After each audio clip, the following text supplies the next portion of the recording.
Jacob. I'm Yuri. And we're going for a drive.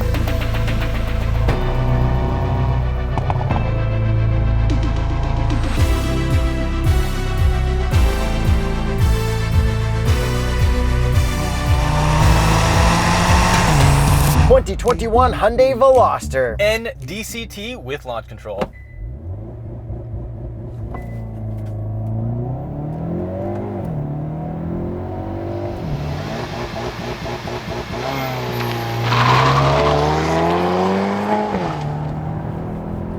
It's pretty good. Ooh, little pop there. Horsepower and torque. 275 horsepower, 260 pound-feet of torque from a 2-liter turbo 4-cylinder. With 278 horsepower with the overboost function if you use N-Grin shift mode. Does it work? Not really. I don't really notice it. We're in N-Grin shift right now. Is it feeling different? Am I grinning more? Here, wait. You actually are grinning more. I don't really notice a difference. Yeah, that was a pretty good launch. I did, at first I'm like, it's a little slow. Then I'm like, oh, I'm in a Veloster. I kind of forgot because I got a little spoiled. Like, this is pretty good. Front wheel drive, there was no wheel slip, so they programmed it to just like slingshot you. Just to work. So this is the first time that we are driving the DCT. We're kind of a year late to the party, but all the reviews have been positive that we've watched in the last year, so I think everyone's been correct. I really like this car with the DCT. Yeah. So let's send this DCT into cliche corner. Ooh, those crackles and pops, man, okay. This feels great. This is as good as I remember the Veloster ever being, and man, this thing just rips. Having the option to buy this car with these paddles is great because I think it just makes it more accessible to more people. Yeah, that way you don't have to like compromise if like one partner drives manual, the other doesn't, or something like that. And it's just like lower commitment. When I first got into this, I'm like, oh, like in my head, I'm like, okay, Veloster, manual, lots of excitement. And then here I'm like, oh, I can like literally just chill. Yeah, you really can. And these paddles do work really well. The transmission does shift really, really quickly. Like, I wouldn't say like PDK quick, but like very close. Like, that is great. So then is there anything else different about this Veloster compared to the manual one that we drove like 2 years ago? So they did actually change the suspension for the DCT, so it is actually a little bit softer, and it is noticeable. Like, this suspension has been significantly improved as far as I'm concerned. You remember that first pre-production Veloster that we drove in the road? We're not allowed to talk about that, but I guess we can talk about that now. Yeah. That thing was so much stiffer. Yeah, it was crazy stiff. And even the regular manual is actually, it does feel stiffer than this, because when you're driving this in N mode and you have everything full N, it is still quite stiff, but it's not as stiff as I recall the manual being. And then our infotainment's slightly different. Yeah, so it has been reconfigured here and there. I think the screen's a little bit different. Don't like it. I like the old Hyundai stuff more. Yeah, but we do have all the N stuff in the infotainment just like we did before, but all of it has been just changed around slightly. So now we actually have a launch control setting in the infotainment that you actually have to activate before using launch control. Yeah, you can say your RPM, but it's a pain. I don't like it at all. I wish they just did gas brake and that's it, but now you have to activate. It lasts for 5 minutes, and then you can launch control once for 5 minutes, then you have to reactivate.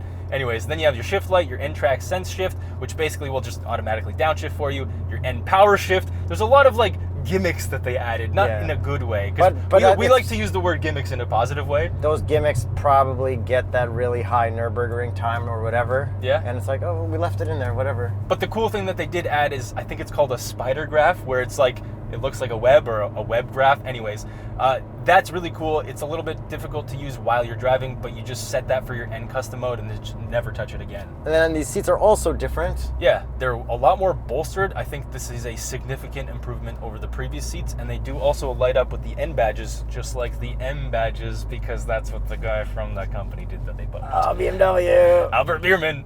And if you're shopping for a new Veloster N, click the TrueCar link in the top right corner, or click the link in the description, open that in a new tab, finish the video, and then go back to that tab when you're done. There's a discount when using the TheStraightPipes link. Also, if you're one of the many people who have purchased a car using the tsp.truecar link, let us know how it went. Hit us up on Instagram at Yuri Tershin, at TheStraightPipes. Send us a message, tag us in your story. We want to hear all about it. We do actually know that a lot of you have purchased cars through TrueCar, which has been great. tsp.truecar. Of course. .com. Yes.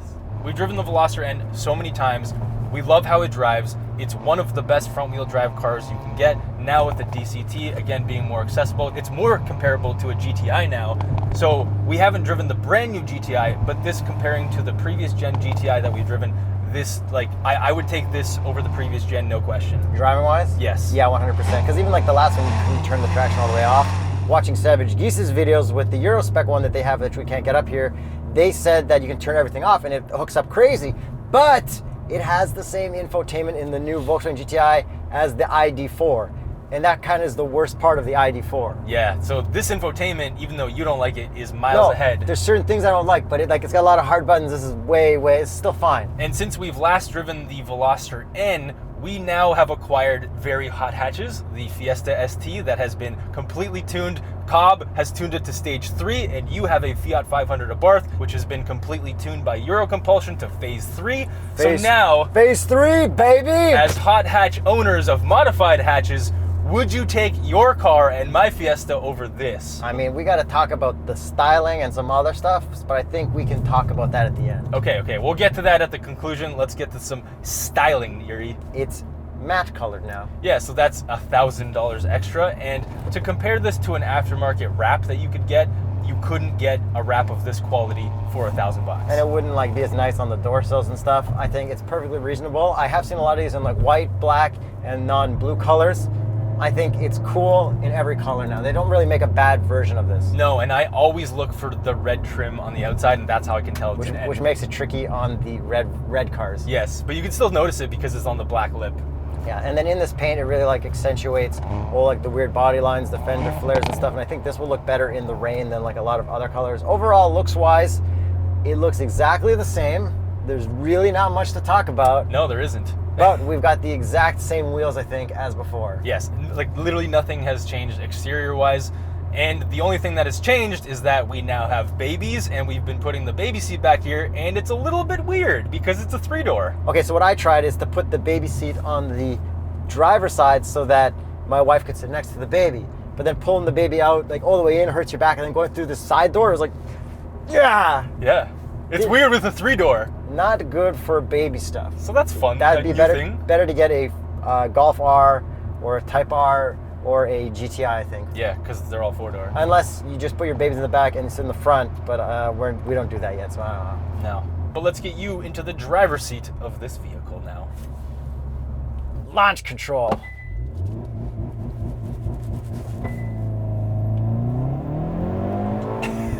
Oh!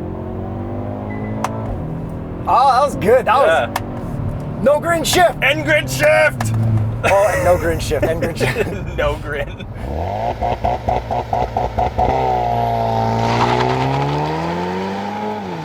Yeah, no, it's a very, very good launch for a hot hatch. And end grin shift, let's be honest, is a really stupid name.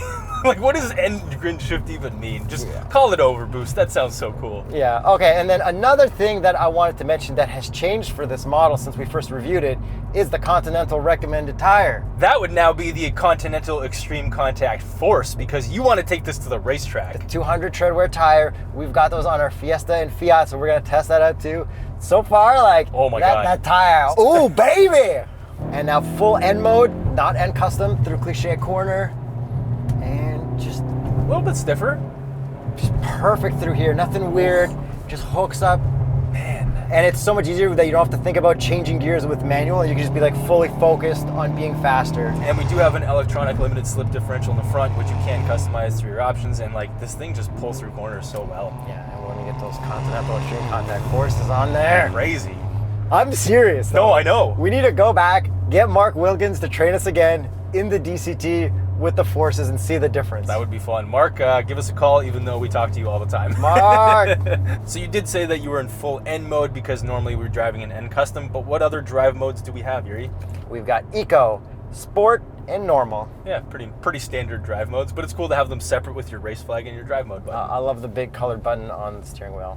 And another cool drive mode thing we have, is a manual e-brake. Yes, drive mode for parking lots. That is the quick U-turn button. The other button that I wish we had that looked better that we do have, but it sucks, the NGS button. I wish it was a big red button. Maybe it said go baby go or something like that. But having it as NGS and not a pronounced button, I feel is a missed opportunity. But at least they have an overboost. Yeah. Just like a Porsche, which would have sport response, which we also don't really notice a difference. Yo, why don't you 3D print an overboost button for it? I probably could.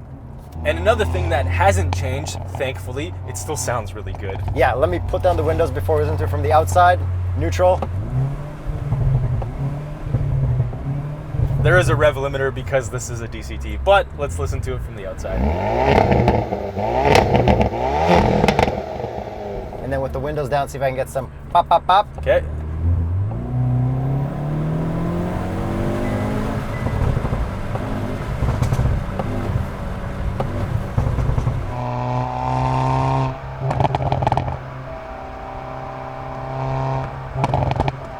They're still there.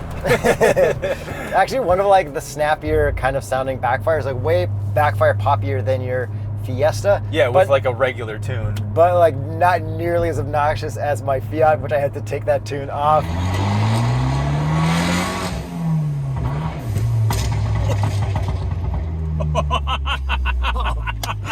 Shout out Euro Compulsion for making the craziest tunes ever. It's cool to have tuning options in the aftermarket. Like, sure, your warranty's voided and stuff like that, but it's cool to be able to do that in the aftermarket. Be a man, void your warranty. Exactly. Like Tavares says, I am the warranty. Yeah.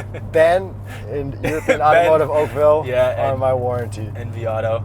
So let's talk about this interior briefly. Let's touch on a couple things we haven't touched on. Lots of plastic still, like tons of it. This is a hot hatch. Exactly. Gotta be like that. Can't complain. Let's see if we can complain about the visors. Don't remember what they did. 3, 2, 1. Dude, that's what they did. Fail on the passenger side. But the first pre-production one slid on both. That's funny. Right. Okay, cup holders, fits cups just fine, and the armrest kind of. Yeah, I mean it's all good. I think I didn't like the shifter position with the manual, potentially, and the armrest. But since I don't have to do anything on this, and it's down for up, up for down, which is opposite than most normal Hyundais or like Kias. Yeah, but this is like race mode. Because it's an N. They understand. But would an N line be like this, or is it? We're gonna have to drive an N line. We'll see. And the gauges are the same. They're still great. They're still analog. Everything's nice and snappy and clear. The shift lights are one of the best things that a lot of other manufacturers like totally blow. Yeah. And Hyundai completely kills it. Yeah, which is the BMW guy, Albert Biermann, just like he does with the engine temp. Once the engine gets up to temperature, your red line increases. Yeah, your yellow things disappear. Which I remember from BMWs. And then some other weird things, back to that 3-door thing.